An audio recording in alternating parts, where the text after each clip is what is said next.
सर्वप्रथम सोलापूर शहरवासियांना येणाऱ्या नवीन वर्षाच्या हार्दिक शुभेच्छा।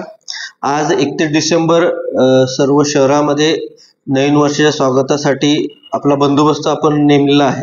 ट्रॅफिकचे जवळपास एक ACP, एक PI, 9 अधिकारी आणि 95 कर्मचारी रस्त्यावरती असणार आहेत। जवळपास सगळ्याच पोलीस स्टेशनला आपण एक 10-10 कर्मचारी बंदोबस्तासाठी दिलेले आहेत आणि 13 ठिकाणी ट्रॅफिकची नाकाबंदीचे पॉईंट असणार आहे शहरामध्ये।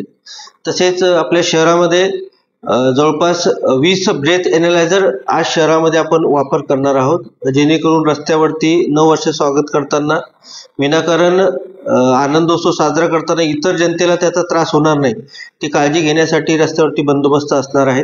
ड्रंक अँड ड्राईव्हची कारवाई मागच्या 4 दिवसापासून आपण ड्राईव्ह घेतो शनिवारपासून, तर आतापासून जवळपास 30 लोकांवरती आपण ड्रंक अँड ड्राईव्हच्या केसेस केलेल्या आहेत। तरी सर्व सोलापूर शहरवासियांना अशी विनंती करण्यात येते की आपण 31 डिसेंबर रोजी नवीन वर्षात स्वागत करत असताना कुठेही कायदा सुव्यवस्थेचा प्रश्न निर्माण होणार नाही, आपल्यामुळे इतर लोकांना त्रास होण्याची काळजी घ्यावी। जर अशा प्रकारचं काही उल्लंघन आपण केलं तर निश्चितच आपल्यावरती कायदेशीर कारवाई करण्यात येईल। धन्यवाद।